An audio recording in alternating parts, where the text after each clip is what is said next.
E ngritëm një kartone kështu. Fletëm në kartona. Ku të kthe? Ku të rri? Burri nuk fliste. Ai humbi një pjesë të trupit tia dhe ne blem shtëpi. Ajo është e gjithë.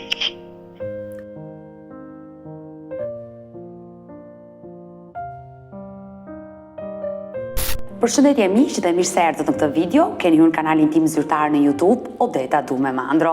Për të qenë pjesë e live-eve të mia, mund të abonoheni duke klikuar poshtë tek videoja ime.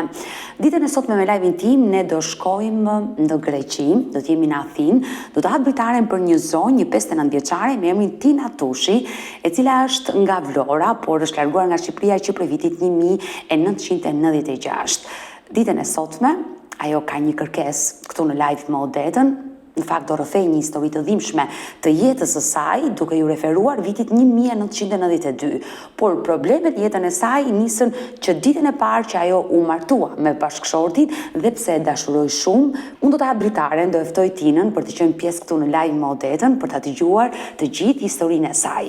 E dashur Tina, përshëndetje nga Tirana. Përshëndetje, faleminderit dhe unë përshëndetje nga Greqia. Në fakt më ke dërguar një mesazh dhe ke dashur që t'ishe pjesë e dritares time sepse ke një histori. Po, për këtë faleminderit që morët një. Faleminderit shumë. Falenderoj dhe unë. Shumë respekt nga ana ime. Dhe kam lindur në vitin 1992. Në 92. Kam lindur një djalë në 19 korrik të 92. Solli një djalin tënd. Po, solla me një djalin tim, 3700. Ishte ora 1 me 1:30 natës. Po. Ato orën nuk e mbaj mend në 1 me 1:30 natës. E qartë. Kam lindur me doktoresë Elvirën. Në çfarë qyteti të Shqipërisë? Në Vlorë. Në Vlorë. Në lagja Partizanit të spitalit, e maternitet. E qartë. Ishte një lindje natyrale apo me operacion? Jo, ishte lindje natyrale. Qau 3 herë, e kthye në kokë poshtë, omos para se të linde, më tha mua ajo, unë kisha shumë dhimbje, plasën dhe ujrat të gjitha, më tha, i dorosh ti, doroj djali, një nga dyja, ma tha këtë. Unë linda tamam, me 10 qepura, djali qau 3 herë, 3700 në pesh. Pra, ka qenë një lindje e vështirë? Ishte një lindje, jo, lindje vetë e bëra. E qartë, por ka qenë e vështirë, përderisa mjekut ka thënë që rrezikohet dhe jeta e fëmijës. Kështu më tha. E linda qau në rregull, ditën e parë nuk ma dhan asnjë lloj informacioni, as qysh as tek se sëmur apo nuk sëmur. Ditën e dytë erdhën dhe më thanë, djali vdiq, kish vrim në zemër. Më tha, dhe ti do ta marrësh, do ta harrosim ne, paguaj faturën 5000 lekë, jo e në rregull. E dashur Tina, por gjatë kohës që ti ke qenë shtatzën, kishe bërë vizita te mjeku eko, sepse ky problem kapet që në bark, ti e kishe identifikuar këtë problem? Po, kisha bërë sa vizita në spital atje, nuk i mbaj mend ku po kisha bërë sa vizita. Pra, le të themi gjatë kohës që ti ke qenë shtatzën dhe ke bërë vizita, mjekët nuk të kanë njoftuar për ndonjë problem që kishte. Jo, asnjë lloj gjëje. Asnjë lloj problemi. Por çfarë ndodhi më pas? Ty të dhanë lajmin e vdekjes dhe ti pagove atë faturën në atë kohë. Atë faturën. Isha vetëm e burri, nuk flisnin as njerëzit, ishin vetëm fillun e të dy dhe asnjë njeri tjetër nuk na mbështetin na njerëz të burrë me njerëz të mi, se u martova me dashuri ballista komunista ishte ajo kohë atëre. Dhe nuk na mbështeti asnjëri. Ishim shumë fukarej, flin me një balkon të një kushëriri, bëm një kasolle në një lagje atje, ishim në zero, nuk ishim as tani mas shtëpi. Më vi ka keq, pas ke pasur një jetë të vështirë. Sa vjeç ke qenë ato kohë? Atëre isha 25 vjeç, ke qenë e re, sigurisht. Edhe më thanë do vdiq, asun se ata gojën, mu kyç goja, po dhe burri të humbur, të dy në botën tonë. Dhe e dashur Tina, çfarë ndodhi më pas? Domethënë, le të themi, ti dole nga spitali duar bosh. Po. Asnjë gjë tjetër, nuk u lidha me asnjëri më. As e di se ku varros fëmia, Vam në spitalet e Varrezat në Vlorë, kërkuam bebe me tushi ku varroze si fëmijë të vegjël, vetëm me mbiemër. Në asnjë vend nuk ekzistonte bebe me tushi. Sepse ju vendos mbiemri, sigurisht, juaj dhe Po patjetër, ti do thuhet ai bebe, të gjithë bebet kishin një mbiemër, të gjithë nuk thoshin vetëm bebe, atje lexonin bebe dhe mbiemri. Në Varreza. e dashurtina, por ishte era e parë që ti bëshe nën dhe më vjen ka keq që fëmia i parë ka ndruar jetë. Por ju çfarë dyshoni se nuk është e vërtetë kjo histori? Po, unë me të gjitha vite më pas që dëgjova emisionet tuaj, që dëgjoja shumë që flisi emisionet tuaja të Grekut këtu, më vjen shumë në mendje që si ka mundësi një fëmijë ta varros spitalit pa ma dhënë mua si nën. Ti nuk pate guximin me bashortin tënd në atë kohë të pyesje se ku do varrose për Asnjë gjë të humbur në botën tonë thash. ju dyshoni se ka ndodhur diçka? Po, dyshoj, çes më thanë mua që ditën e parë. Çes më thanë dhe më thoshin Tinas, fëmia jote është i sëmur, ka këtë problem. Nuk e di do shpëtoj apo do shpëtoj. Asnjë lloj informacioni, asnjë gjë. Keni bërë kërkime, le të themi më vonë edhe pas viteve 2000? Jo, s'kam bërë asnjë lloj kërkimi. Ka qere kam shkuar në mendje them të drejtën. Nuk kam bërë jo. Asnjë lloj. I vetmi kërkimi është që ju keni kërkuar në Varreza me mbiemrin bebe. Vetëm ato dhe s'kemi gjetur asnjë lloj bebe me tush. Atëherë, para vitesh tani ka vjet që se kërkoj po. I ku ishte freskët, 4-5 vjet që vinim sa vinim në Shqipëri, venin te Varrezat, nuk e gjeni. Atje ku ishte bebe. E dashurtina, unë nuk dua të t'jap një dritë, një shpresë, sepse ka shumë histori të tilla, realisht që denoncohen, shumë nëna që më telefonojnë dhe më tregojnë për historinë e tyre të trisht që mund të kenë humbur një fëmijë në spital në vite të ndryshme dhe gjithnjë dyshojnë se ndoshta ka ndodhur diçka, por jo gjithmonë ka ndodhur kështu, se vdekshmëria e foshnjeve ka ekzistuar në ato vite shumë herë më e lartë në numër se në vitet e sotme dhe është e kuptueshme kjo për shkak të avancimit të mjekësisë. Ndoshta bebja jote e parë, djali juaj i parë që s'mund do t'i vendosit as semër, ju nuk arritët do ta menit as në krah? Asnjë gjë, asnjë vetëm e pas ulëria Majka Luçit atje që linda që më qepnin, ai qau doli 3 herë qau, ajo ishte, fytyrën atyre kam parasysh e tani. Por bashkëshorti, kur ti e ke diskutuar këtë histori, çfarë të ka thënë? E kërkojmë, po mas e kushtet e problemet shëndetësore të bujë se ka qenë gjithmonë sëmure, me probleme. Ngelëm, na ka lënë shumë pas për këto gjëra, nuk e di, anë ekonomike si ishte tamam një frikë kishim se jemi njerëz pa mbështetje, s'kemi shumë njerëz, nuk e di si mund të them tani. Jo, e qartë, e kuptoj pamundsinë, por edhe bashkëshorti juaj dyshon që djali që sollët një jetë në 92-shin mund të jetë gjallë? Po, disa herë që diskutojmë, po, thotë që 99% është shitur. Është shitur. Po, është dhënë diku, nuk e di, është dhënë diku. Ato gjëra që ndodhin sot, ka ndodhur dhe vite më përpara të fsheta. Jeni bërë prindër? Tani jetoni në Greqi? Po, jetoj në Greqi, kam 2 djemë të tjerë, kam një djalë pasatit, linda prap, edhe dështova. Pastaj linda djalin tjetër, kam një djalë 32 vjeç, kam edhe një djalë tjetër 26 vjeç. Me jetë kesh, që nge bërë që nge 9 djemësh. Po.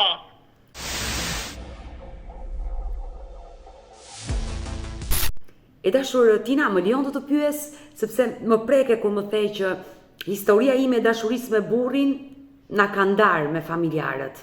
Po. Ju jeni njohur vetë me dashuri?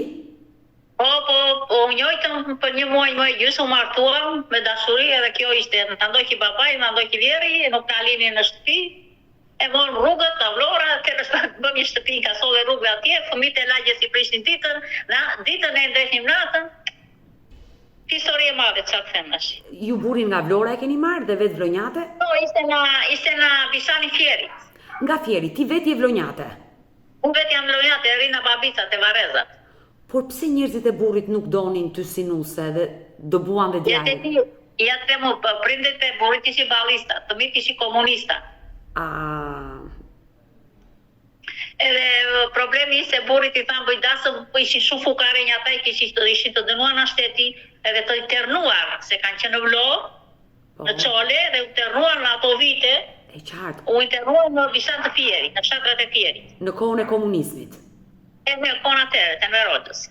Edhe nuk donin që babai i tha se ishte fëmija i parë bëjt dasëm, ishin shumë fukarej, burri im tha unë nuk dua dasëm, se unë po të kem lek me jep mua, s'ke pse bëj dasëm.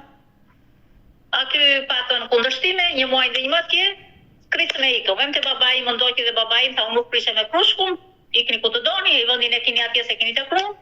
Ua, edhe babai jo nuk të pranoj. Po, vendin e ke të krushku, tha, se ke këtu, tha, vendin, atje të veshtë. Morëm rrugën ikëm në Vlorë, për në Vlorë të spitali, takuam një xhaxhajnë e largët, fshit të 2 të 3 të gëzimit të burrit. Po. Që kishin si të internuar ata, kishin marrë një shtëpi në Vlorë, si të internuar. E qartë, sepse në ato vite le të themi jetesa ka qenë shumë e vështirë. Po. Babai gëzimit nuk e kish marrë akoma, po një nga kushërinjtë e parë ty mori. Edhe tha, ku jeni, mora vesh i martuaj, tha gëzimi rrugëve jemi. Kemi asnjë, se ishim të spitali, sa erdhëm nga babica, sa zbritë. Ishte fati jonë që doli ai përpara, atje, xhaxhai tia, një kushëri 2 kilatë. Ta gëzimi, s'kemi ku vemi, tha në rrugë, sa erdhëm që andina, ndoqë, hajdeni te mua, thaj. Ndejmë 1 muaj atje, jo, ndejmë 3 muaj atje, po flenim balkon. Ndejmë 3 muaj atje, me qikë më poshtë, zëm një copë tokë, se atëre ishte zini toka në Çolë, në Çole, në 1 maj, në lagjen 1 maj, ishte një kënet me shëllir atje, zini njërës të tjerë, zume edhe në një copë tokë atje. Njerim tatulla ndej, vajti të fshati se kish pjekur dhe tatulla vetë më përpara i kush djalë ku ishte atje, e ngritëm një kasove kështu. Pas ke bërë jetë vështirë, por besoj e ke dashur shumë atë burrë që nuk i ndarë, keni jetuar të dy fort me njëri tjetrin. Po ishim vetëm të dy. Ditë kalamajt e lagjes atje ku ishte doktor Mikeli, ku ka pas shtëpi doktor Mikeli, ne ishim poshtë tje që ndërtonim atë kasollet. Po. Fëmijët e lagjes e prishin gjithë ditën e gjithë natën e ndëgjëm tërës pas rëndësi ka që ne ngritëm atë kasollet. Le të themi një shtëpiz, një streku të fusnit kokën. Ja. Atje me banjashme dhe gjitha, ditën e parë që futëm nuk kishim asnjë gjë, kishim vetëm blem krevatin, fletëm në kartona. Kisha një gjitone te doktorin te Pallati Mikeli, doktor Mikeli që është ginekolog, që ishte që si thot, ginekolog. Ginekolog, shumë mirë e the, po, mjek ginekolog. Atje kisha një që kish punuar me baban tim më përpara në Gjyerina e Vlorës. Na njojti ajo, na shprujta rrugica, na binte na kilxhan, që kafe, që sheqer, që na ndihmonte desa çfarë them tani, kështu që jeta desa u më këmbëll dhe nesa punoj burri, punon të andej, u vra shtatzane në tjetëri dhe të shtova, prap shtatzane, burri iku, e kapo në dhe iku, kjo është jeta, që atë desa iku këtej.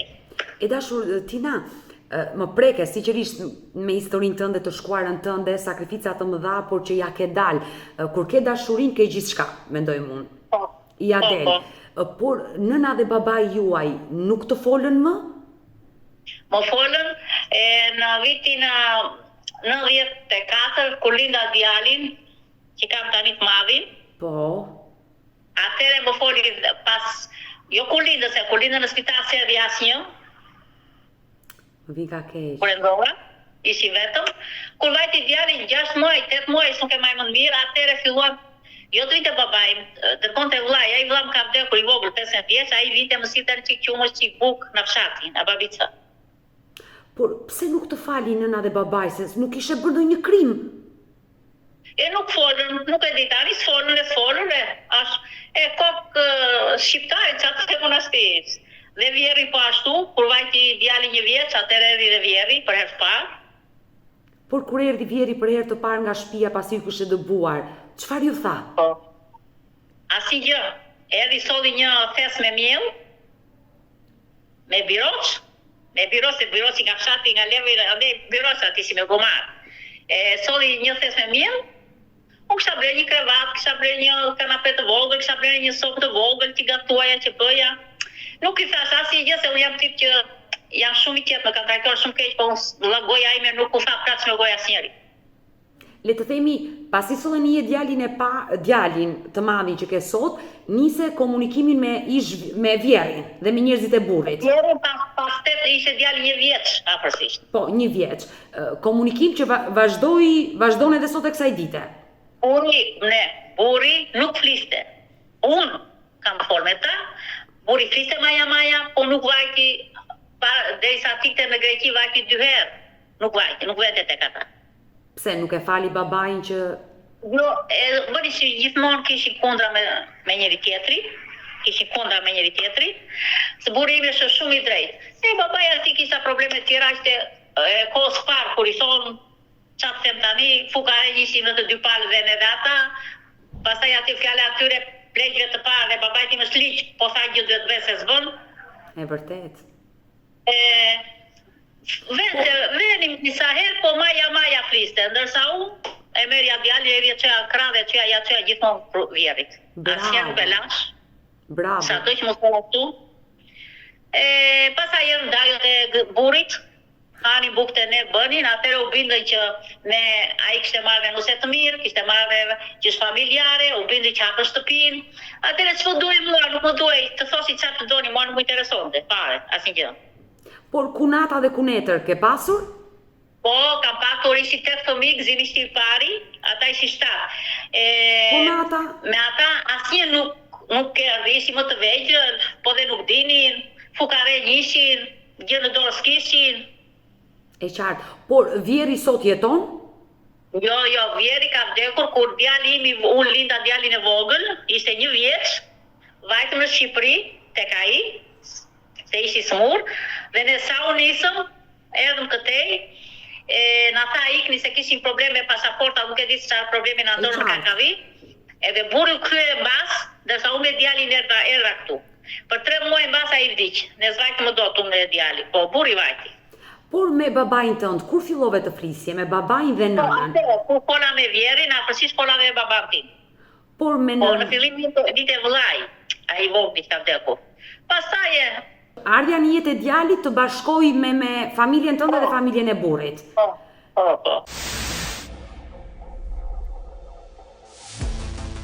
E dashur Tina, çfarë vit në 96 më the u largove drejt Greqisë? Po, në 96, burri im u iku në janar, unë ika në gusht. Por edhe jeta në Greqi besoj e vështirë ka qenë.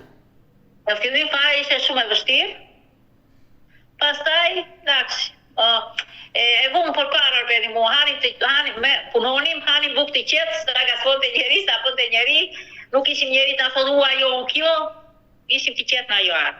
Por me sa kuptoj nga sytë tu, je një zonjë që nuk e frikë t'ja nisësh nga e para. Si që ja nise e vetme me burrin nga e para në Vlorë, e nise nga e para dhe në Greqi jetën. Po, nga e para dhe këtu nga e para, nga ndim nga asnjë luga si pirua. Sa vite të bë që jeton aty? Kjo në 96, nga këtu i thonë 30... Plot vite. Po, shiko, një gjë duhet të dim, që kurbeti nuk u ka ecur të gjithve. Ashtë e vërtet. Kurbeti si të eci, burri im ra nga skeleria, ra nga kapikatër, humbi syrin, humbi veshin. Sa keq më vin, ka pasur aksident në punë. Po, humbi tani ka një 6 vjetë, 7, që i dhëm këma, tani i mreth tu rëze kofsës uj, dhe doktorët nuk e bëjnë operinë se shiri 60 vjetës, është në gjendje pune. Edhe qalon, nuk është më pëndërtim. Sa vite u boj që bashorti ka bërë këtë aksident? Nga ishte djali s'kisha lindur isha sazanin të voglin, 25 vjetë. Dëmën, sa keni vajtu në Greqi, le të themi ai... Po, sa kënë 2096, 5 vjetë ishin, 4 vjetë e gjysëm. E vështirë, emigracioni nuk është i letë, pa dyshim, për çdo kënd që largohet... Dhe nuk u ecën të gjithve, është me fatë, çdo gjë si teci, çdo gjë. Nuk do të se i kanë në mërgim mund tani edhe i kanë të gjitha lule përpara, jo. E vërtet. E dashur Tina, mendon të kthehesh në Shqipëri apo do pleqërohesh aty? Në Shqipëri tani nuk kam asnjë gjë. Në Shqipëri nuk kam as shtëpi asnjë gjë. Ku të kthe? Ku të rri? Pra, nuk e mendon kthimin. Po nuk e mendoj se s'kam ku t'jetoj. Unë këtë shtëpi këtu e kam time, e bleva, humbi syrin burrim, pas 7 vjetës bëm një gjyq me zje, fituam ato 5 lekë që morën bleva ka të drejt shtëpin, edhe asnjë gjë, ajo ishte e gjithë. Të flas me shumë sinqeritet për kokë të dy çunave, nëse të gënjej. Jo, të besoj, absolutisht të besoj, se nuk e arsye të më gënjesh.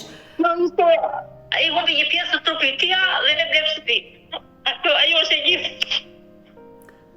Ai të ketë jetën e gjatë, por e kuptoj dhimbjen që ai ka humbur një pjesë të trupit me ato lekë ti bleve shtëpi dhe të duket sikur është gjaku i tij në ato mure që jetoni, por Po. Faleminderit Zot, thuaj që arritet të fitojë edhe gjyqi dhe të merrje dëm shpërblimi, se ndodh që bën aksident në punë dhe nuk merr dëm shpërblimin. Po, që është dhe në këmbë ai që kam këtu, sidoj që tjetë çalas, kuços, çalas le tjetë, mos u shikoj ama është këtu afër familjes. Sa vite u bët tina bashk, martes? Kam që në 91, që në 90. O, plot vite keni bashk. Po pse po qanë tani, nuk dua të qash.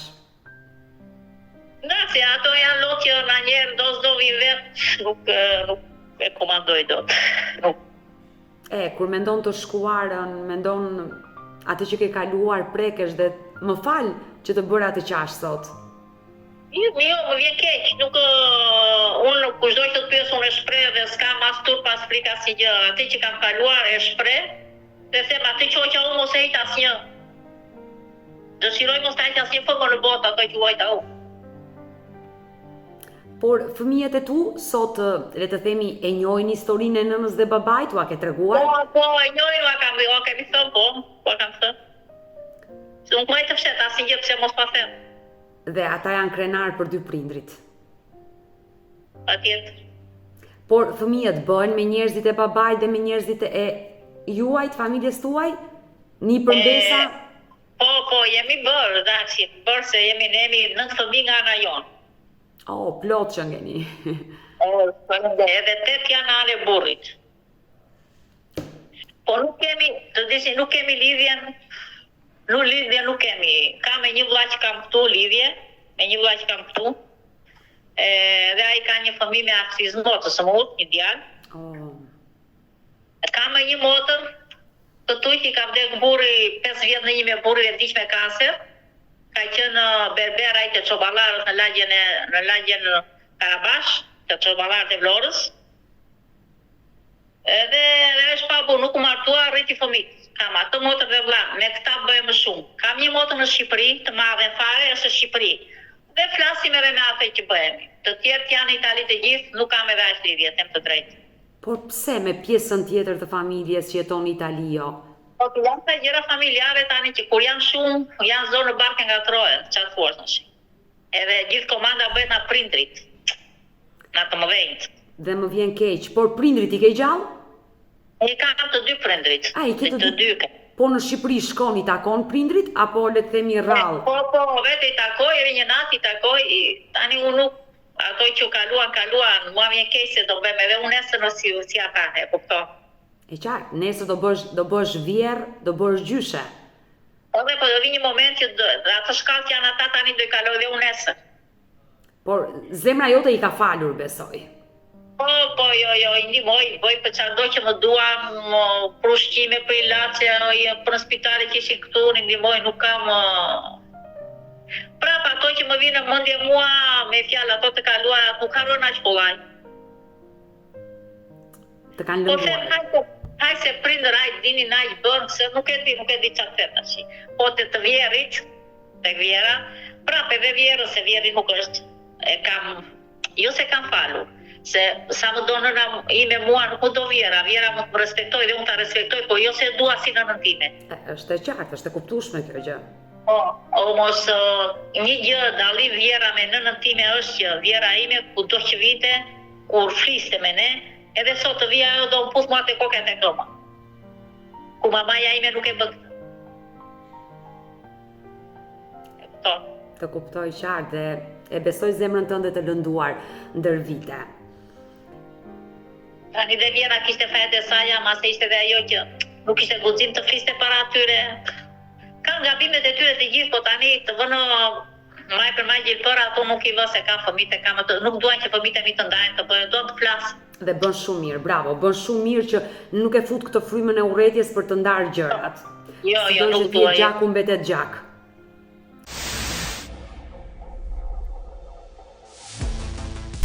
E dashur Tina, je një grua shumë frymëzuese.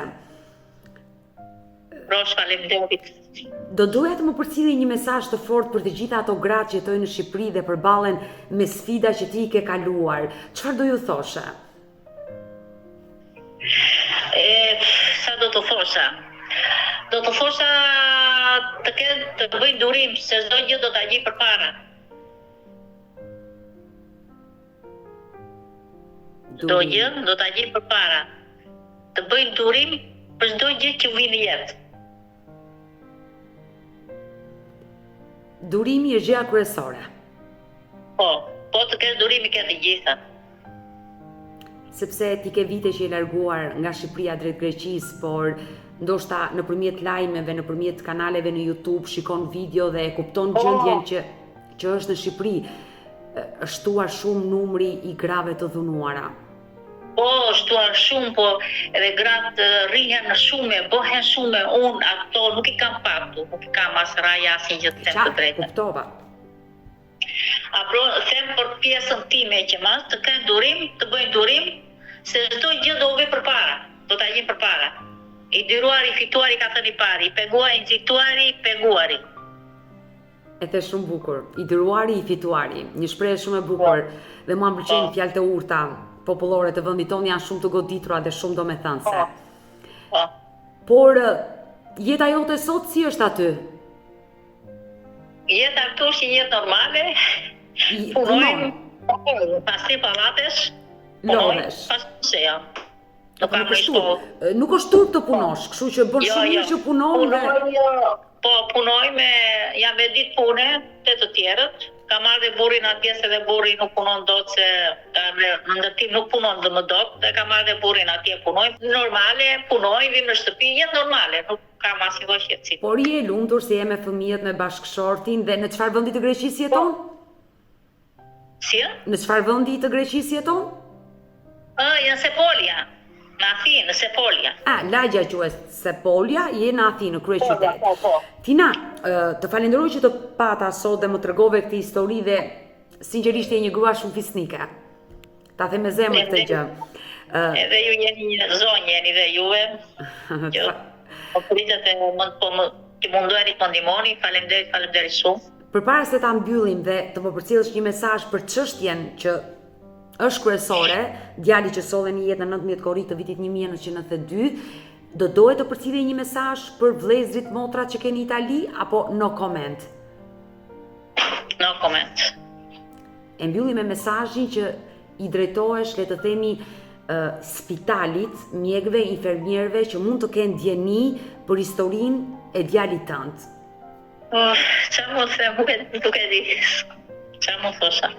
Që kushdo që di të vërtetën, mund të flasë. Të ndihmojnë, të flasin. Të thotë të vërtetën, të ndihmojnë njerëzit. Se s'ka gjë më e shenjtë në botë se sa fëmia. E dashur Tina, ke erdhë njerëz në shtëpi,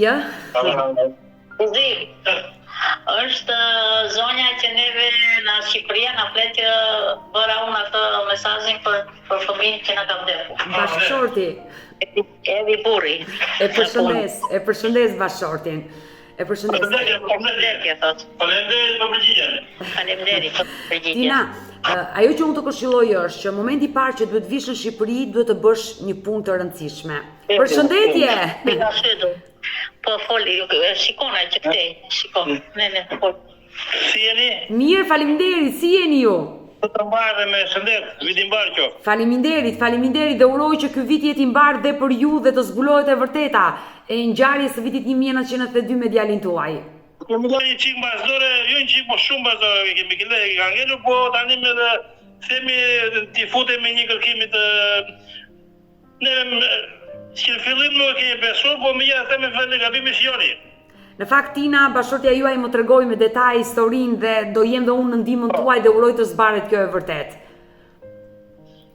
Por, e dashur Tina, puna e parë që do të bëni kur të vini në Shqipëri, qoftë ju apo bashorti juaj, duhet i drejtoheni arkivës të spitalit për të parë se çfarë është shënuar në 19 korrik të vitit 1999 për djalin tuaj. Padyshim që është shënuar diçka në atë regjistër. Është data e hyrjes tënde në spital, data e lindjes, data e daljes nga spitali, shkaku i vdekjes, diçka është shënuar. Është e rëndësishme që ta marrësh atë vërtetim, të ma dërgosh dhe më pas ne të nisim dhe të bëjmë kërkimet me shpresën për të mësuar diçka, por ta thash dhe në fillim, nuk dua që të ngjall shpresa, të ndezi dy jeshile, se ndoshta historia mund të jetë e vërtetë që ai fëmijë mund të ketë vdekur dhe duhet të jemi dhe realistë.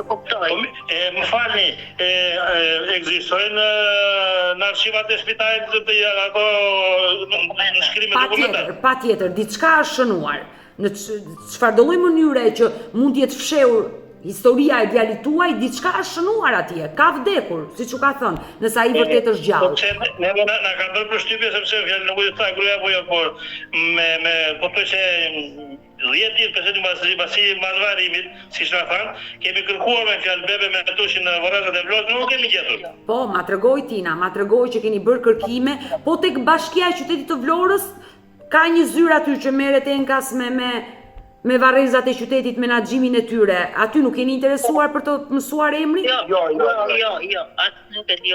Thjesht keni bërë vetë ju kërkim aty te varrezat. Asnjë.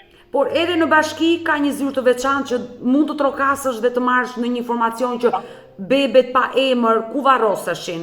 Ka një parcel, ka një gjë, gjithçka janë të shënuara në bashki, ata i ndajnë parcelat në varrezat. Bebe për shembull pa emër, do të me emrin do ta ketë sepse vjen as mbiese lindra bebe, janë tullet që kanë lindur. Mamaja. Patjetër, ai fëmijë. Jemi nga mama s'ka do ta kishte. Patjetër, ai fëmijë ka momësi, ka atësi që nuk ju mohua dhe padyshim që mbi emrin tuaj ka marrë, sigurisht ka qenë një fëmijë që ka ardhur nga një martesë e lishme, jo fëmijë i braktisur që ka qenë pa emër edhe pa mbi emër. Uroj që të zbaret kjo e vërtet në 2026 për ju, kështu që Tina të përshëndes edhe ty zotëri të përshëndes. Dhe faleminderit shumë e viti mbar inshallah. I mbar dhe për ju. I mbar dhe për ju. Mirupafshim. Faleminderit shumë. Ju po. Edhe unë. Mirupafshim. Mirë dashur miq, që dëgjuam historinë e Tinës, por jo gjithçka u tha në këtë live, kështu që një pjesë tjetër e kësaj historie do të jetë pikërisht për miqtë e mi të veçantë këtu në kanalin tim në YouTube. Por ne urojmë që kjo nën ta zbulojë të vërtetën çfarë ndodhi në 19 korrik të vitit 1992 kur e solli në jetë djalin dhe i thanë që vdiq, pasi dyshon se ndoshta diçka ndodhi dhe fëmia i saj mund të jetojë sot edhe kësaj dite. Ju uroj më të mirat Tinës, bashortit të saj dhe qoftë si një nën dhe bashorte e lumtur. Ditën e sotme në live-in tim, unë do sjell një histori nga Tibra, do të flasim për familjen Ajazi, pasi kjo familje fatkeqësisht ka një djalë të humbur, bëhet fjalë për Skënder Ajazin, një i ri në vitin 1997, 24 vjeçar, i cili niset drejt Greqisë me plot ëndra dhe vendoset në arta të Greqisë dhe fatkeqësisht humb kontaktet me familjen. Familja u nis drejt Greqisë për shumë verifikime dhe zbuloi plot detaje për Skënderin, por fatkeqësisht për 24 vjeçarin nuk gjeti asnjë gjurmë. Unë do hap dritare në këtë momente dhe do ftoj vllajën e tij, zotin Xhevat Ajazi, i cili jeton në Londër, të na tregojë të tjera detaje për të vllajën, si u bë kontakte dhe çfarë zbuluan në shtetin grek. Kështu që e përshëndes më njëherë zotin Xhevat. Xhevat, përshëndetje nga Tirana. Falenderoj që të kam në këtë live. Ditën e sotme ne do flasim për historinë e vllajt tuaj, Skënder Ajazi, që fatkeqësisht keni edhe unë falenderoj shumë për interesimin që interesohesh. Që për vitit 1997 ju nuk keni asnjë informacion se çfarë ndodhi me fatin e Skënderit në Greqi. Mund të ndalemi pak dhe të më tregosh disa detaje të historisë, domethënë si e mësuat ju humbjen e vllajt? Humbjen e vllajt e mësuam ne në moment se përpara nuk kishte telefona.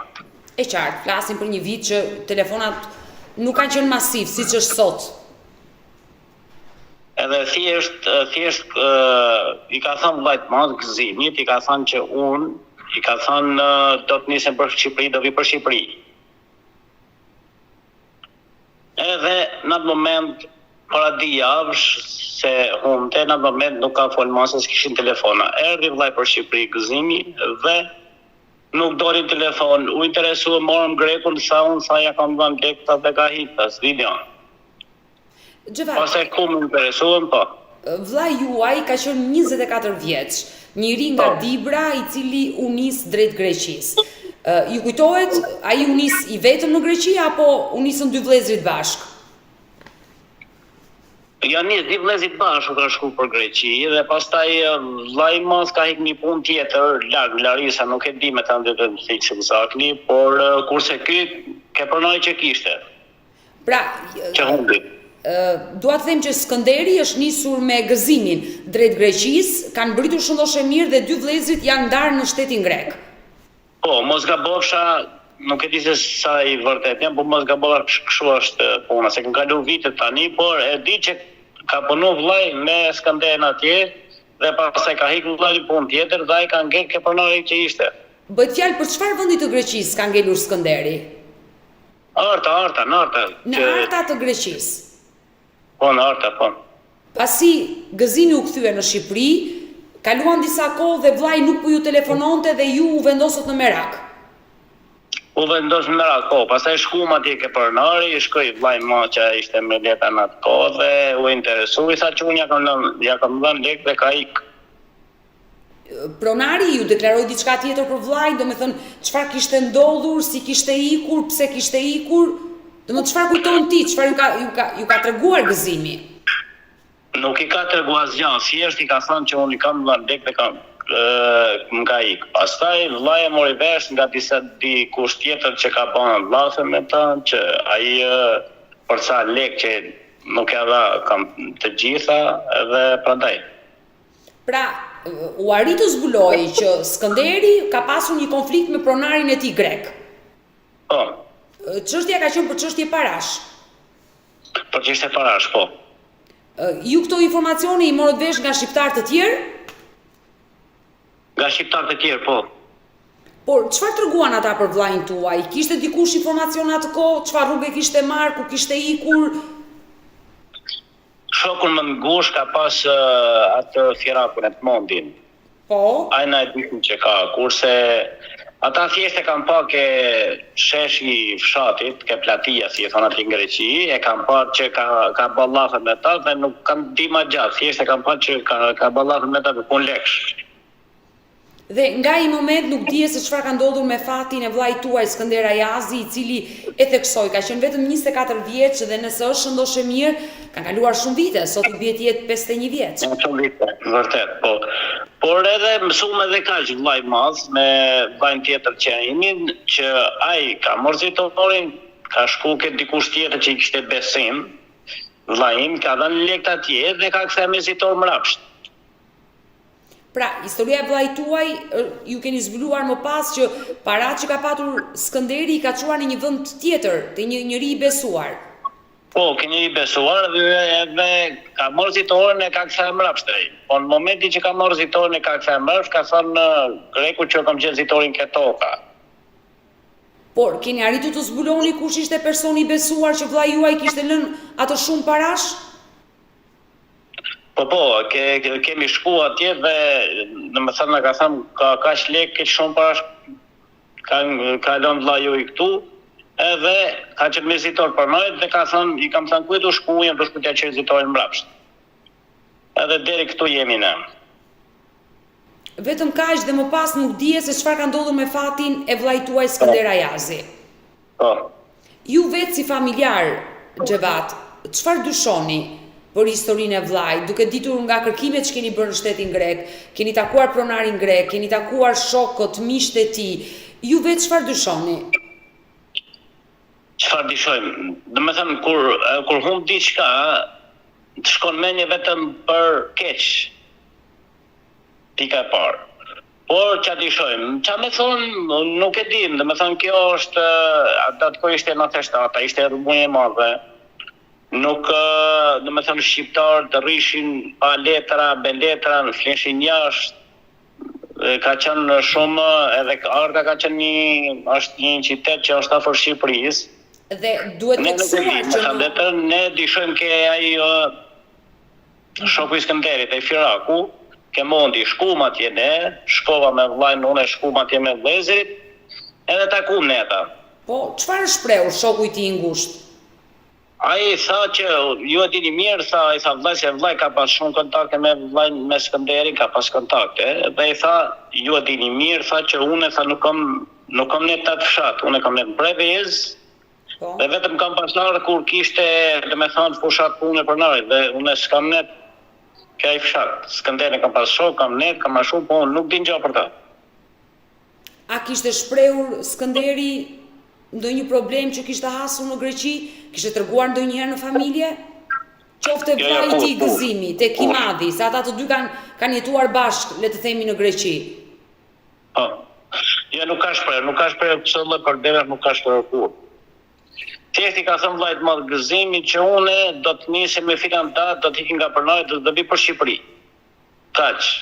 Ai humb kontakt me ta, shkuam, u interesuam, edhe këto gjëra deri këtu kemi arrit, gjë tjetër s'e di. E keni menduar ose e dyshoni Xhevat që Skënderi mund të jetë nisur për Shqipëri, por flasim për një periudhë shumë të keqe, ka qenë viti 1997 dhe në Shqipëri kishte plasur lufta. Tashi unë nuk dishe shumë se është nisur për Shqipëri, sa ai po t'i thënim ose ka shumë ka lënë lekt atje, ka thënë që është lufta, mund t'i lënë lekt, po s'kem lekt me vetë, jetë nisem për Shqipëri. Ose i ka lënë lekt atje dhe nuk e di, ndoshta ka bënë ndrim tjetër, nuk e di. Pra, thjesht fakti që nëse ai do vinte në Shqipëri, do t'i merrte paratë e tia, ju dyshoni që ai nuk është nisur për Shqipëri, sepse ai paratë i ka lënë tek një miku i tij dhe nuk i ka marrë ato para. Nuk i ka marrë. Ktu janë dy gjëra, ose i ka lënë paratë, ka thënë që të shkoj për Shqipëri mos kem shumë para se vi më mbrapa, nuk e di. Ose i ka lënë paratë atje që mos kem lek xhepa dhe ndoshta mund të kesh shku, mund të jetë nis për diku, nuk e di, njeriu nuk e dihet kur me të drejtën, por ka kaluar shumë vite, edhe ç'a të them. Pas humbjes së vllajt, kur ju shkuat në Greqi dhe bët kërkime, kur them ju e kam fjalën dhe për vëllezërit e tjerë. Po. Është bërë një denoncim në policinë greke për humbjen e Skënder Ayazit? Është bërë, po, është bërë. Ka shku vllai mas dhe ka bërë denoncimin me vllajin tjetër, po. Skënderi, më fal, Gëzimi në atë kohë ka qenë me dokumenta, kurse Skënderi ka qenë pa dokumenta. Po, Gëzimi, Skënderi ka qenë pa dokumenta, po. Është zbuluar diçka nga policia greke në atë kohë? Qoftë dhe për konfliktin që ndodhi në fshat mes tij dhe pronarit për shkak të parave, ka arritur policia greke në atë kohë të zbulojë? Policia greke nuk ka, nuk ka fut asnjë, nuk ka vrarë mendjen fare për atë pjesë, kanë shku kanë dhënë denoncim. E ke parasysh si shqiptar, nuk asnjë deklaratë, asnjë diçka, se jo po ku jo, me i pyet deri në pikë të fundit, se tani kur vjen dikush e bën denoncim do ta pyesësh deri në pikë të fundit, siç e puna ku te janë, po policia greke nuk kanë pas kështu lloj gjërash. Xhevat, më lejo të jap edhe një herë të dhënat e vllait tuaj, duke shfrytzuar këtë live me Odetën me shpresën që të gjithë ata shqiptar që në vitin 1997 kanë jetuar në arta të Greqisë, që mund ta kenë njohur vllain tuaj Skënderin, mund të na ndihmojnë ditën e sotme me ndonjë informacion për të mësuar çfarë ndodhi me fatin e tij. Skënder Ayazi dashurish ka qenë vetëm 24 vjeç nga Dibra, kur ka humbur çolli kontakti me familjen e tij përpara 27 viteve, në vitin 1997, në qytetin Arta të Greqisë. Sot i bie të jetë 51 vjeç dhe familja e tij nuk di se çfarë ndodhi me fatin e Skënder Ayazit. Nëse dikush e njeh, e di të vërtetën, qoftë anonim të më kontaktojë në numrin tim të telefonit 069 99 55 698, një numër që e keni të shkruar dhe poshtë ekranit tuaj. Xhevat, ju të gjitha dyshimet i keni tek miku i tij Edmondi. Pse e lidhni me Edmondin, se ndoshta ai mund të ketë gisht në zhdukjen e vllajt dhe nuk e lidhni me pronarin grek kur ai ka pasur konflikte reale me pronarin grek. Pse i keni këto dyshime tek Edmondi? Ju ka lënë diçka që të dyshoni? Dhe ke pronari kemi dyshime, absolut që ne kemi dyshime dhe ke pronari, por problemi është Kjetë mondi du të na tregonte ne diçka ose do interesonte, nëse kishte shok, nëse kishte, domethënë diçka, ki vetëm tërhiqet, edhe kur e merr në telefon, jo po njëherë fol ndryshe, njëherë fol ndryshe, nuk i ka domethënë vërtet e saktë, se njeriu kur është i saktë, domethënë nuk e ndryshon drejtimin, kurse ai nuk e di. Ndërkohë, Xhevat, ata kanë qenë shok miq të ngushtë apo thjesht si emigrant që konsumoni kafe bashkë? Kanë qenë shok edhe miq, kanë pasit bashkë, kanë hëngur pija ata që kishte në qenifshin e që ka shok dhe ka pas shok. Ndërkohë, përgjatë këtyre 27 viteve, ka ardhur ndonjë informacion në familjen tuaj, qoftë në kuadrin e thashë themeve, është parë këtu, është parë atje? Nuk ka arë njëherë që patën gjuhë një këmshi joni që pat dalë të radje që jepshin ishte përpara ato informacione që ishin njerëzit e humbur. Po? Edhe kishin gjuhë që jam skënderajaz, jam shnoshe mirë, mos e boni merak për mua, jam mirë, kaq. Bëhet fjalë për çfarë viti? Mas i kishte mas 4-5 vjeç që ka humbur. Ka 2001 diçka e tillë. Pra, një bashkëfshatar kishte dëgjuar në një radio që vllai juaj kishte telefonuar dhe kishte përshëndetur familjen, por kishte treguar ndonjë detaj vendi se ku ndodhej? Jo, kaq, veç kishte thënë që u jam shnoshe mirë, edhe mos u shqetësoni, po unë jam mirë edhe kaq, nuk kishte drejtuar dëma tjetër. Kaq e kishte ngjuar ai. Dhe asnjë informacion tjetër nuk mbriti në shtëpi. Ja, jo. Unë uroj dhe shpresoj që ajo telefonat që është dëgjuar pikërisht nga bashkëfshatari juaj rreth viteve 2000 që ka telefonuar dikush në një radio, në një emision dhe është prezantuar që jam Skënder Ayazi, jam shëndoshë mirë, uroj të jetë e vërtet dhe ta uroj me zemër që ta keni vllajin. Faleminderit shumë, do goja inshallah. Dhe mos këndoj. Uroj ta keni gjallë dhe mos këndoj asgjë e keqe me fatin e tij. Xhevat, unë uroj dhe shpresoj që kjo histori të zbardhet. Por duaj të përcjellësh një mesazh në emër të gjithë familjes Ayazi, gjithnjë me shpresën që gjithë ata që po na ndjekin mund të kenë informacion për vllajin tuaj, dikush e di të vërtetën e vllajit tuaj. Ju lutem, kush ka informacion për vllajin tim, na kontaktoj ke emisioni juaj. Ju falenderoj nga zemra. Gjithë edhe Skënderi, nëse është gjatë, nëse është nosh e mirë, të ketë fatin, të ketë jetën e lumtur, por të na kontaktoj që të dim diçka për pjesën e vllajt.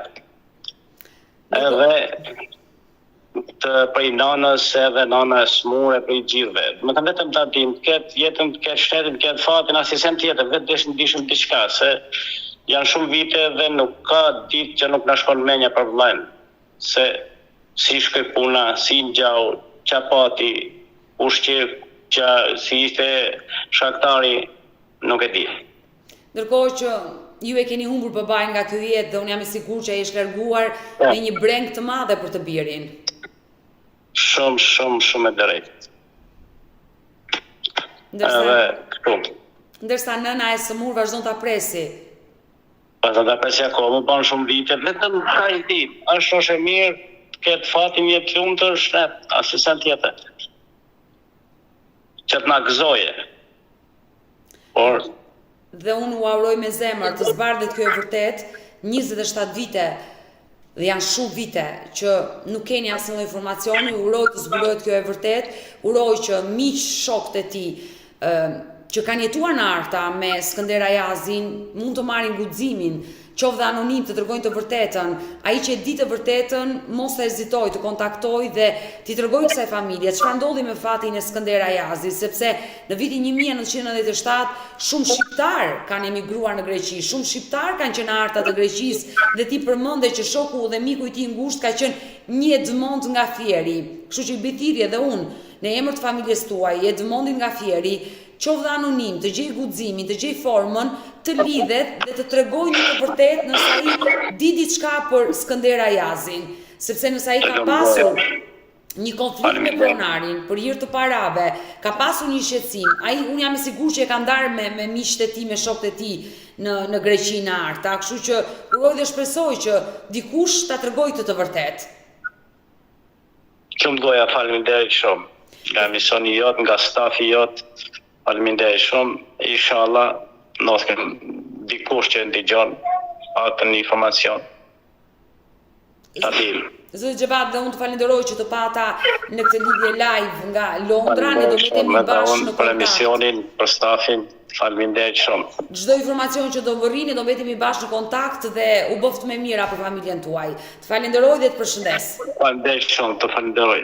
Mirë dashumiq, dëgjuam historinë e Librandit Skënder Ayazi, 51 vjeçari sot që ka humbur kontaktin me familjen përpara shumë vitesh, përpara 27 vitesh nga Arta e Greqisë, konkretisht në vitin 1997. Ishte vllai i tij i cili na tregoi detajet e humbjes duke bërë një mesazh, një apel për gjithë ju që na ndiqni, që mund të keni informacion, mos hezitoni të lidheni direkt në numrin tim të telefonit 069 99 55 698. Do vazhdojmë të qëndrojmë live, sepse do të shkojmë në përmet dhe unë do hap dritaren për një nën në këto momente, për zonjën Fatushe Shkozaj, e cila ka 2 vite që nuk ka as informacion për të birin e saj Arnold Shkozaj, 33 vjeçar, i cili doli nga dera e shtëpisë në orët e para të mëngjesit të datës 31 korrik të vitit 2022 nga fshati Topojani Përmetit dhe janë mbushur 2 vite dhe kjo nën nuk ka marrë as vesh, as një lajm, as një adresë, edhe pse ka dyshime se fqinja ka gisht në shtukjen e të birit të saj. Por kush është historia, si ka humbur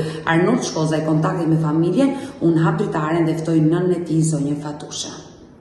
E dashur Fatushe, përshëndetje nga Tirana. Përshëndetje dhe nga mua. Jemi të dyja së bashku në këtë live pasi fatkeqësisht ti djalin tënd 33 vjeçar Arnold Shkozaj e ke të humbur që prej datës 31 korrik të vitit 2022 dhe nuk ke asnjë informacion deri më sot çfarë ka ndodhur me të. Po, është saktë.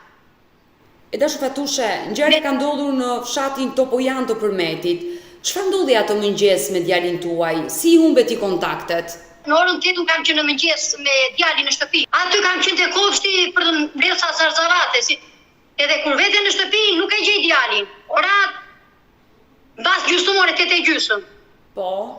E po, i kemi bërë një kolovat e djalit që lost, edhe vajt me pam aty rreth foku. Aty si ishte, aty pastaj se ne di vendi, ky vete aty i themi ne Harre Lystenit, asaj aty ai vendi që ka humbur djali jo se ka humbur. Djali ishte i marrë o deta, unë se kam të humbur djalin o deta. Duhet theksuar e dashur Fatushe që djali kishte probleme të shëndetit mendor. Po, dakord me ty se ai nuk ishte se për ti kur ikte ai po nuk theshe, o të ma jepte mua në dorë, o do më merte në telefon.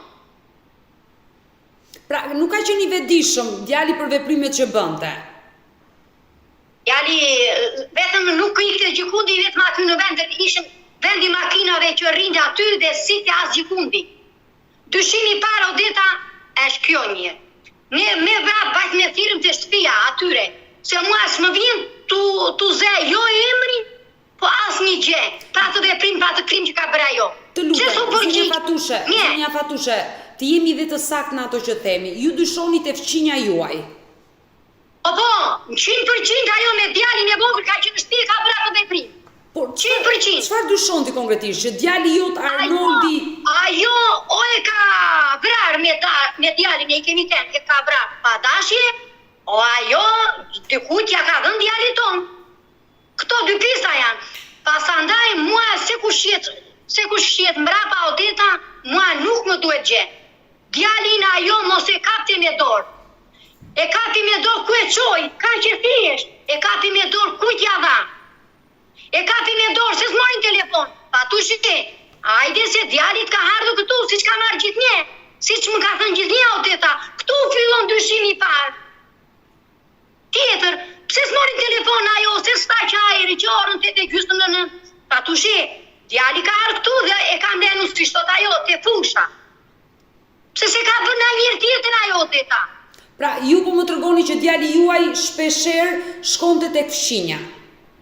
Po, jo se vitë tek ajo të shtëpia, aty janë jashtë aty në territor, është një vend që vinë makinat e rina, aja të kishte që loste me makina. E kuptoj. Dhe atë mëngjes ai ka dalë nga shtëpia Arnoldi dhe ka shkuar po në këtë vend. Po. Këtë gjë ua ka konfirmuar vetë fqinja që ka ardhur? Ajo ka thënë se ne kur vajte me thirrëm se su përgjigj odeta. E dashur Fatushe, atë ditë u ktheve në shtëpi dhe nuk e gjete djalin. Me njerë dole nga shtëpia dhe më trego për kërkimet që bëre dhe si e zbulove që djali jot ka qenë atje. Tek fqinja. Ne kemi dalë hap mas djali, se unë e dinja që thot, ikte nga shtëpia djali, ati do vinte. Aty që temi ati vendi të arrestuar, atje vinte djali, s'vinte as gjikundi o teta. Pasandaj, ne kërkuam si s'na përgjigjën këta, as njëri s'na përgjigj. Asë dhe njeri, e i thash të qimit una burit, ikti, shiko na tirë na ata, i thashur, na ylli, ja se pas dhe emrin atia dhe sësh për të zënë se ata në kriminella, edhe unë shikoj këtë referotu, se edhe nuk pam gjikundi këtej, edhe unë vete pasaj mbas këtia. Vete mbas këti unë, thash unë ato regjiteri, jo, a thire nga shpije këtyre, thira më tha mua o grua, tha su përgjith qeri, tha. Emi, ora 11 tani, takoj djalin asaj, Gjenin. Po? Takoj Gjenin në orën 11, Gjenin të shpia Rysteni që temini. Edhe i them unë, o Gjeni, e ore, tha, i po flisën telefon. I thashu, mos ke parë Gjenoldi? Nuk t'i gjau në jo, tha. Ky. Edhe unë pasandaj, s'di gjë, po hajde me këtë shpresun, se nuk e dinja unë se ata na e kishë me të pabesë neve. Pastaj ku fillon dyshimi tjetër. Ajo, pse s'më mori mua në telefon, jo deta. Ka marrë person të gabuar, o deta. Ajo ka marrë në telefon Rizaj Sufin. Rizaj Sufi ka marrë Drin Nazeraj që ka qenë shoferi i fshatit. Drin Nazeraj ka marrë shkëlqimin burin tim. I ka thënë, shkëlqim, djali ka qenë tek shtëpia atyre dhe ata e ka lënë tek fusha, si pretendon ajo. Po dreqit a hajtani, unë atje te fusha ka lëvan qindirë. Unë te fusha kisha lidhur dhe lopën atje, po në atë vend. Po në atë vend. Po në atë vend. Prandaj dyshimin o deta, E dashu Fatushe. ti të faleminderit. E dash Fatushe, më lejo të pyes, të bëj disa pyetje. Në momentin që djali jot humbi, që prej 31 korrikut që fatkeqësisht nuk keni asnjë informacioni të vitit 2022 dhe deri më sot, ti kur u përballe vetë me këtë zonjë, me fshinjën tënde, pas disa orëve kur e takove, ajo vetë çfarë të tha? O deta, ne tani, ajo s'na tha gjem, pas 12 dite, këtu te shtëpia jonë, këtu. Edhe unë vi nga shtëpia vjetër e plegjve, unë edhe vi këtu. Se kisha njerëzit që po kërkonin djalin, më kishte ardhur vëllezëri, nipret nga Greqia që e kërkuam. Ata ikën pastaj, nipret edhe vëllezëri ikën. Ikën ata, ndë një vetëm nusja këtu, me krushkën edhe krushku, ndë një këtu ata. Edhe i them asaj unë, në emër, ka 12 ditë i kanë thënë që s'po të bezdis djalit e makina me. Që vë djali? Më tha mua po pse ma thoj, po që vë djali tashu? Se ti dhe herdi furgoni dhe u shduk djali tash. Kësaj, më tha kjo mua pse ma thoj këtë laf, më tha mua, po që vë djali tashu? Mojta, mojzoj, më tha mua, s'të doli a i një ty, mos doli një tjetër, ha? Shtëprisja me odeta. Tash unë, moj qoj vleti, jem të rëzi, herdi krushka në atë moment. Moj do marrë policin telefon, mere policin, tha, unë s'kam nevoj nga policia, tha, s'kam prik nga policia, tha. Pastaj tha, pse bekimit dhe artanit i dhash djalin unë, tha, emrat, unë po i nëzirë që në zona ka thënë ajo, s'kam thënë unë. Se bekimit dhe artanit i dhash djalin unë, tha, ato s'di gjë unë, ti po thoi, po them unë i tash. E dashu Fatushe, që ta kuptojmë qartë, ka ardhur një fugon dhe ka marrë djalin tuaj, kjo zonjë a ka dorëzuar 2 personave? Nuk di gjë, ajo po thot, unë s'di gjë, ajo po thot, unë s'di gjë. A ju ka pohuar që djalin tuaj a ka dhënë 2 personave të tjerë? Po, thot ajo. Jeni munduar ju t'i njihni këta persona kush janë? Po deta, ata janë persona të fshatit, o deta, ata ne kam bërë këtë punë e kam bërë me kohë, nuk e kam bërë atë ditë me djalin tonë, o deta, më vjen shumë keq. Por çfarë dyshoni ju? E kanë rrëmbyer djalin për çfarë? Keni pasur konflikte? Çfarë keni pasur? Ajo e di, o deta, s'di gjë unë. E dashu Fatushe, në momentin që dolën emrat e 2 personave, që dyshohet se fqinja juaj ja ka dhënë këtyre 2 personave Arnoldin. Këta 2 persona i keni takuar ndonjëherë, i keni pyetur? Asnjëherë gjallë në Bosna, i kemi dëgjuar dhe habere, s'na kanë dërguar, s'na u kemi dëgjuar dhe habes ta kanë të asnjë. Po, si ka Jo, gjanë në asnjë. Si ka mundësi, ju jeni bashkëfshatar. Nuk e di unë të thash me ata, unë nuk kam punë.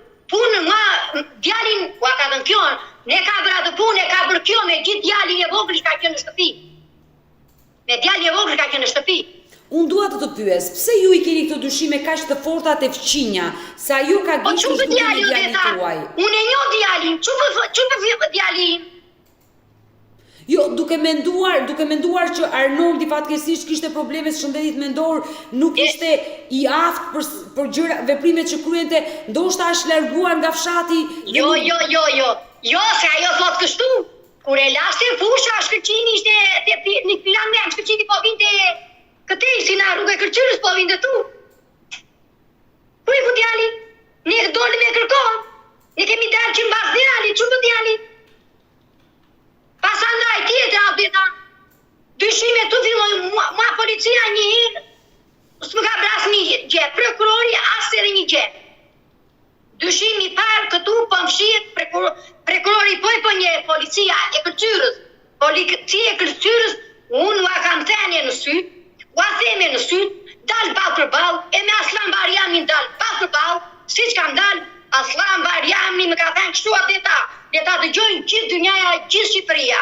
Patushe, urdhro, të kam dhënë llafin tha, do të gjej djalin tha. Do ta gjej djalin se s'ben tha. Unë u çlirova. Rrufsha, më falim, unë atë dua. Sa herë që vinin, sa u ndërua prokuroria që iku na përmeti, vajtin gjirokastën e vinin një në 2 javë, o dhe tha. Një në 2 javë ngellën prokuroria, o dhe tha. Në gjirokastër, si iku na përmeti. Këtë në thoshte Aslan Barjami. Patushe, të kam dhënë llafin, do të gjej djalin, këtë llaf. Iku kjo. Para se të ikte prokuror nuk e dinim, se ai do ikte dhe të transferoj, do ikte në Tiranë. Ai ka thënë një fjalë bombo deta. Çfarë? Ishim në zyrën e tij atje. Më tha mua Patushe tha, djali tha të ka vdekur tha. Mua më ratë të thikë. Se jam nëllë që unë me atë djallë, unë i rinja para mbrapa, kujdesha për atë djallë. Të besoj, por ku bazua i që të dha këtë informacion? Nuk e di. Le ta thëresi Aslan Barjami, le ta thëresi prokuroria e përgjithshme, prokuroria nuk e di kush të them. Kush është kompetent për këtë? Le ta dëgjojnë, se unë e them sy. Le të vem në gjirokastër të verifikojnë të në gënje junë, unë të futem që nesë në burë. Të hapen kamerat në gjirokastër, në prokurorinë e gjirokastër. I kam thënë Aslan Barjami. Më ke thënë Patushe, të kam dhënë llafin, do të gjej djalin. Ku ma ke djalin o asë zoti i prokurori, kam thënë. Pse më ke gënyer? Mos vallë, ti ke ma lek dhe po fshe krimin, edhe fshem djalin tim, thashun, kush djalin? Ai u fshe në përzyra, e nuk doli, më mbrapa doli. E të shu Patushe, nga momenti që djali juaj, Arnold Shkoza, i humbi çdo kontakti me ju, ju jam i sigurt të bët kërkime në të re, në gjithë fshatin, nuk gjetët asnjë gjurmë të ti? Jo, deta, nuk ikte gjikundi ajo, deta. Ai sikte gjikundi. Jo, Pasandaj, më 3 shtator, më ka thënë djali Martin Tartar. Më ka thënë, e kam iku lartë unë se i kështë vdekur ati burri motër, burri këshurirës në Kërqyrë, edhe isha vetëm. E i kam thënë, o Martin, e reta, se kështu flasin ata, zonja Odeca, pa kultura ata. I kam thënë, pa i thash unë, doli na një për Nordin o lekeu, si gjithë një unë. Ja, do ty moj zonjë, ta mbaj. I s'qeve zonja ta mbajnje, ta. Ta bëri mirë mamaja ime, tha, që ta dekdisi, ta. Djali fqinjës të ka thonë tekstualisht të fjalë? Djali asaj, djali Valbona, Tartari që po e zënëgojnë që a është kriminele, për mua. Për ne si prindër. Më ka thënë, i kam, të ata përsëri se njëri, kam thënë, o Martin, e oreta, ka dalë në një për Nordin o lekeu? Po e s'djallë do ti, më tha muaj. I sjeve zonja ta mbajnje, tha, ta bëri mirë mamaja ime, tha, ta dekdisi, tha. Aty prezent, Odeta ka qenë Rizaj. Nga fshati Këtu, juaj. fshinja jonë, fshinja ynë. E qartë. Edhe nuk bërisha me ata. Nuk bërisha me ata, sepse me ata shkojnë edhe ashtu me ne janë ftuar tani njerëzit. E dashu Fatushe, unë e kuptoj që nga momenti që djali juaj humbi kontaktet, ju nuk keni më as kontakte me këtë familje ku ju dyshoni se kjo familje ka gisht në zhdukjen e Arnoldit. Më lejo në këtë momente... Jo 99% odeta, po 1% edhe se luan topja të punë, sepse unë po të them, ajo më merte mua në telefon ose merte burrin e motrës shkëlqimit Alinin. Gjithmia Alinin ka marrë, burrin e motrës të shkëlqimit tim të burrit. Ka marrë në telefon i ka thënë, o Alin, thoj Fatushe se djali ka harru tek neve. Edhe unë vinja të shtëpia saj me një djalin. O, vinja të shtëpia, o dilte ajo lartë, edhe unë poshtë e takojshim, e ma jepte djalin në dorë, o deta. S'ma kalën asnjëherë në rrugë, o deta. Këtu fillon dyshimi. E qartë, e kuptoj zonja Fatushe. Më lejo të jap dhe një herë të dhënat e djalit tuaj, gjithnjë me shpresën se ai mund të jetë shëndoshe mirë. Mos ke ndodhur asgjë e keqe me fatin. Inshallah zoti, ashtu qoftë. Arnold Shkoza i dashumish është një 33 vjeçar nga fshati Topojani i Përmetit me probleme të shëndetit mendor që fatkeqësisht është larguar nga shtëpia në orët e para të mëngjesit të datës 31 korrik të vitit 2022. Janë mbushur plot 2 vite dhe familja nuk ka asnjë informacion për Arnold Shkoza. I kush e njeh 33 vjeçarin nga Përmeti, mos të hezitoj të lidhet me mua pasi Arnoldi e theksoi ka 2 vite që nuk është kthyer në shtëpi dhe familja e tij nuk ka asnjë informacion. Është nëna e tij zonja Fatushe në këtë live e cila po tregon detajet e humbjes së djalit të saj dhe dyshimet e fqinja se kjo e fundit mund ketë gisht në zhdukjen e Arnold Shkozaj. E dashu Fatushe, unë dua të pyes, në këto 2 vite që ke djalin e humbur, a kam mbërritur ndonjë informacion në familjen tuaj, qoftë dhe në kuadrin e thashë themeve, është parë këtu, është para atije? Asnjë telefon, asnjë gjë, Odeta. Vetëm gojë njerëzit që na thonë, nga do që iknim, që vinin në polici, në prokurori, na vjen gjunata, po vallahi djali uajta, pa done asajta, nuk u ikte djali që fundi ta, ata që i nifin. Këtu ajo është në bashkëpunimta, në zhdukjen e djalit uaj. Të gjithë njerëzit që na thonë, të gjithë pa prieshti. Edhe ne di vetë atë punë, se unë djali se kam të humbur, Odeta. Unë e kam të marrë, Odeta. E kam të marrë nga ajo familje, Odeta. Por për çfarë do ta rrëmbenin Arnoldin, ta mbanin peng? Ju dyshoni se kanë... Ajo e di. Odeta, policia, prokuroria mos të rri duar kryq. Le të merret me atë. Ajo më ka thënë, aske për ta gjetur djalin tim, më tha. Kjo është e rëndë, por ju çfarë dyshoni se djalin mund ta kenë marrë, kanë mbyrë dhe shfrytëzojnë për krah pune? Çfarë dyshoni? Jo për krah pune, Odeta. Jo, se unë djalin e njoh, djali nuk është për krah pune. Djalin o e ka marrë, ajo e ka dhënë për trafik organe, o e ka vrarë, to 2 pista janë për muaj. Është e rëndë, zonja Fatushe. 2 pista, këto janë, Odeta. Ne këte, po unë, si do që të jetë puna, pa dorën e asaj, djali im nuk mi këtë gjëkundi, e nuk më vinë nga gjëkundi. Zonja Fatushe. Ajo është personi, o e ka kapur me dorë që deri ka që thjesht, Odeta. Që pse kapi me ku e qoj djalin? Ku t'jama? Zonja Fatushe. Djali ishte i jonë, djali ishte me aftiku vëzuara, Odeta mbanë përgjegjësi, a ka liq shteti? Shteti a ka liq për ata njerëz që e marrin një fëmijë me aftiku vëzuara, ku e qoj? Ku e la? Ku t'ja dha? Ka që thjesht. Zonja Fatushe. Se djali 31 vjet që ishte atë vit, mua djali s'më kështë umër gjëkundi. Atje rrinte, atje e gjeni gjithë njerëz saj që vini, që na ikte djali.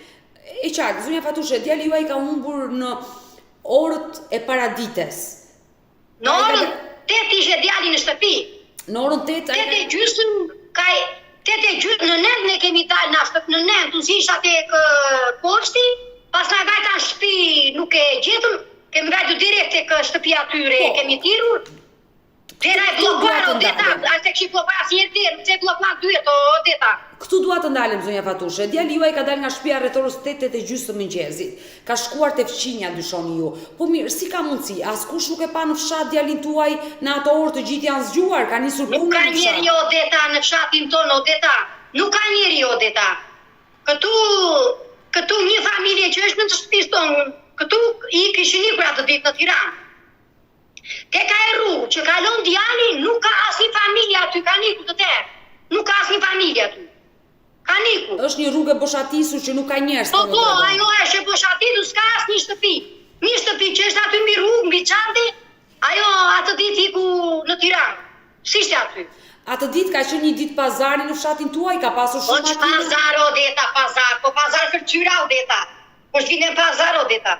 Ajo tha, si shtote ku ka pazar në to po janë Odeta, në pazar, që pazar Odeta, në kërcyra Odeta. Jo, ka pasur makina, po ju pyes, ka pasur makina që kanë ardhur në fshat atë ditë? Jo, vetëm furgoni, s'kemi parë makinë tjetër aty në fshat. Bëhet fjalë për furgonin e dy bashkëfshatarëve. Po, që erdhën ata e përse kanë ardhur nuk e di. Unë uroj dhe shpresoj e dashur Fatushe të zbardhet historia e djalit tuaj. Uroj mbi gjitha që ai të jetë mirë, mos ka ndodhur diçka e keqe me fatin e tij. Unë Odeta Paliushe nga ky emisioni, unë bëj një thirrje si nen, edhe si prindër, unë dua drejtësinë. Dua drejtësi nga ai djalë. Ma policia s'ka bër as edhe një gjë. Prokurori s'ka bër asnjë gjë. Unë dua drejtësi, unë do bëj vetë gjyqim, vetë e kam thënë publikisht, dhe them pas në dridhe qerpiku i syrit fare, se atë djalë e ka mbajtur nuk u rris 31 vjet Odeta. Të besojt. Nuk ikte as në mal, as në fush. Prandaj ajo të tregojtë e sinqert kam thënë, çfarë ka bërë me djalin tim? Kush e detyroi? Kush i tha që kjo punë është bërë para një viti e dy? Ka qenë studiuar kjo punë Odeta për djalin tim, se sumi përpara po humbi atë ditë Odeta. Ju dyshoni për rrëmbim, se e kanë rrëmbyer. Ajo e di. Unë e dua nga familja e saj, nga ajo, nga familja e saj, nga djalja e saj, dua djalin. Si ndajem unë hapa sapi. Me mua nuk i ndajem. Përse kërkoj djali mos e kapte me dorë. Pse e kapi? Ku e çoj? Ku gjava? E dashur Fatushe, unë uroj dhe shpresoj që të zbardhet e vërteta e djalit tuaj. Uroj që mos ka ndodhur asgjë e keqe me fatin e tij, dhe pse ju dyshoni se ndoshta atë ditë 31 korriku mund të ndodhë diçka në shtëpinë e tyre. Por uroj ta kesh gjallë djalin, të zbulohet kjo e vërtetë, sepse e dish do të thotë të mungoj djali 2 vite në shtëpi dhe mos dish asnjë lloj informacioni se ku ndodhet. Dhe e di sa e vuan këtë pjesë. E di Odeta që kemi 2 vjet. Në e tharë dhe lodhët në sytë në e tharit, tërë ditën e tërë natën qajnë për atë djalë. Pse a i donte për kujdese, donte i njeri. Të besoj. Jo atë krim që ka bëraja është krimineli Odeta. Ne na ka marrë në qafë policia, prokuroria Odeta. Unë e them publikisht me ta dëgjojnë, unë bëj pa për pa me leq me policin, po dhe me prokurori Aslan Barjani. Prokurori më shpirt çfarë të them. Nuk e di qa prokurori na mbajti me angst e me shpresë. Pastaj na nguli thikën në barkut, na ka ngulur thikën Odeta, na nguli thikën në barkut pastaj. E dashur Fatushe, nuk dua të mbaj më gjatë ky live. E di që je një nën me plag në zemër. Djali i cili ka probleme shëndet mendor që 31 vite je kujdesur për të, dhe ashtu të doli papritur nga shtëpia, humbi dhe 2 vite kanë kaluar. Sot i bie ti 33 vjeç, 2 ditëlindje që nuk ja ke festuar. Jo, Odeta, si kam festuar 2 ditëlindje pa djalin, po që djali ishte me asfikuizuara, nuk ishte i pavetëdijshëm që të vikte as në mas, as në fush. Ai pa njeri nuk ikte as gjekundi Odeta. As gjekundi Odeta.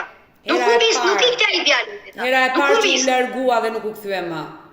Jo, ai u largua, po e mori dora e kriminales dhe shtuku. Nuk kam thënë, o e vrau, o e ja dha njeriu, është bashkëpunim. Nuk kam ç'të them Odeta. Shkashet fshati janë që është trafikuar. Është mirë. E dashu Fatushe, unë dua të përcjellësh një mesazh dhe ta mbyllim të live kështu gjithnjë me shpresën që do zbardhet e vërteta e djalit tuaj. Unë mesazhim Odeta, le ta dëgjoj shteti, qeveria, prokuroria, një mesazh, një apel që u bëj të zbardhet kjo e drejtë e djalit, ata si familje të tregojnë çfarë kanë bërë me djalin ton. Të zbardhet e drejtë, pa atë mua djali nuk mund viste. Prokuroria të veproj, drejtësia të veproj. Po veproj drejtësia, prokuroria, unë do marr hakun e djalit, do bëj vetë dysi. Qetësoj. Uroj që mesazhi juaj të shkojë në veshin e duhur, institucionet unë ti të falenderoj për emisionin. Unë nuk kam, për shembull, për bujë të dalet më dëgjoj gjithë dynjaja. Unë dua të drejtë që djali pa faqe, Odeta. Njerëzit të tjerë thonë, pa atë djali nuk ta merrte njeri, nuk tikte gjikundi. Ajo është njeriu kryesor për djalin, për zhdukjen e djalit. E dashu Fatushe, unë të falenderoj që të pata në këtë live, ne do mbetemi bashkë në kontakt, çdo informacion që do vi, uroj dhe shpresoj që dhe pala tjetër familja që ju akuzua ditën e sotme të reagoj, të më telefonoj, mbetemi bashkë në kontakt, gjithnjë me shpresën që do mësohet e vërteta e Arnoldit. Edhe nga në juaj, po të pak në një përpjekje me prokurorin, me organet drejtuese, me drejtësinë. Unë e dua edhe nga ju një përgjigje, një drejtë. Jemi të dyja në këtë live që zëri juaj të dëgjohet. E dashu Fatushe, do mbetemi kontakt bashkë për gjithçka. Të falenderoj dhe të përshëndes. Faleminderit edhe nga ju, mirëpafshim. Faleminderit. Mirë dashur miq, dëgjuam këtë nën, zonjën Fatushe Shkoza, e cila ngriti gishtin dhe ngriti akuzat mbi fqinjen e saj se ajo mund ta ketë rrëmbyer apo diçka e keqe mund të ndodhur me fatin e djalit të saj Arnold Shkozaj në shtëpinë e kësaj familje. 33 vjeçari sot fatkeqësisht kishte probleme shëndet mendor, doli nga shtëpia dhe nuk u kthye më. Unë u bëj thirrje të gjithë ju që jeni duke na ndjekur në këtë live këtu live me Odetën, nëse dikush e di të vërtetën se çfarë ka ndodhur me fatin e Arnold Shkozaj dhe i bëj thirrje gjithë banorëve të fshatit Topojan të Përmetit, mos të hezitojnë qoftë anonim të lidhen me numrin tim të telefonit që ndodhet poshtë ekranit tuaj, ose mund të më shkruani edhe në rrjetet e mia sociale, më gjeni në Instagram, në TikTok, në Facebook me emrin Odeta Dume Mandro. Uroj dhe shpresoj që të zbardhet kjo e vërtetë dhe të mësohet historia e Arnold Shkozaj. Mirë dashur miq, këtu lart tek fotoja ime mund të klikoni dhe të abonoheni, të bëheni pjesë e kanalit tim zyrtar, ku tashmë e kam thyer traditë çdo paradite unë live me këtë histori njerëzore, me këtë histori të dhimbshme. Faleminderit që më ndiqni.